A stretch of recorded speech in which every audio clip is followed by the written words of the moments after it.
So really, before I even get into any alien questions, I have to tell you, my film education began when I first saw film as art through your brother, Tony. He was a tremendous influence on me. Which one was that? I wouldn't be, Revenge is the film. Oh, Kevin. I would see it on HBO, and I saw Top Gun a couple weeks after, and it was the first time that I connected the style and everything together, and I would not be sitting here today if it weren't for him, and then later for your influence as well. So I just wanted to share that because I never got a chance to meet him and tell him, and just amazing. Was, special. So speaking of legacies that you guys have built, you're back in the Alien franchise, and you said famously during the set visit that people want fucking aliens, I'm going to give them fucking aliens. Right. So Is that what I said? I'm curious, like, what was it that pushed you to get into that? You're like, I'm going to give them aliens. It was prior to Prometheus. Prometheus was the beginning of lifting the lid off, but it really opening up the whole idea of this creature.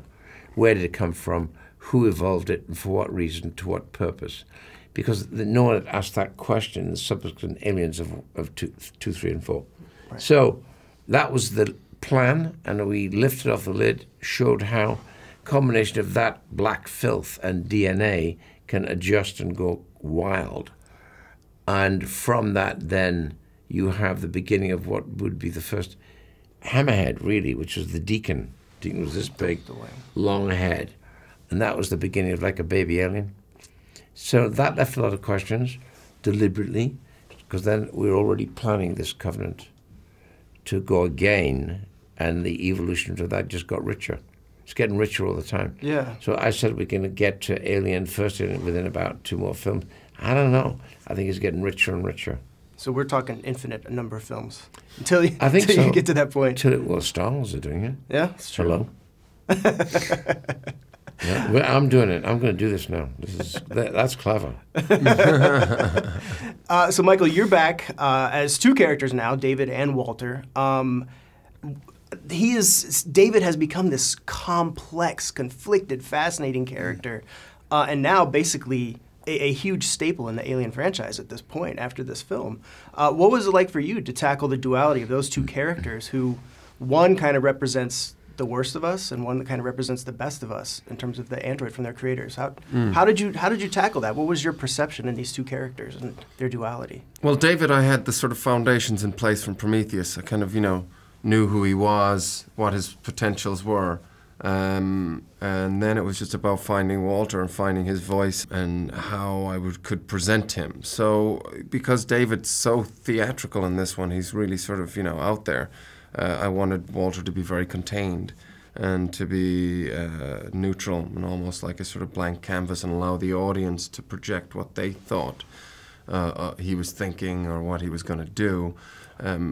I thought that would serve us well, because I knew what his intentions were. I knew that he wasn't a dangerous AI. But I didn't want the audience necessarily to know that, especially with his relationship with Daniels. It's like, are we seeing again what we saw, happen before?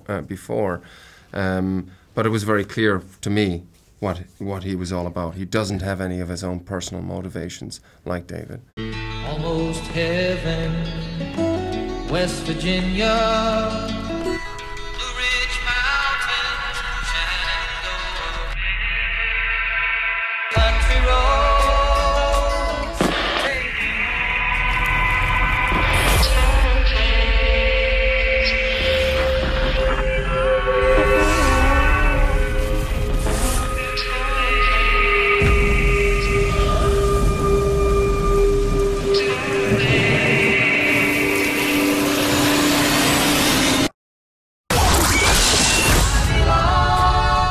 Where is it?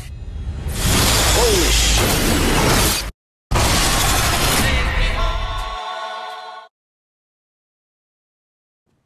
You're still here.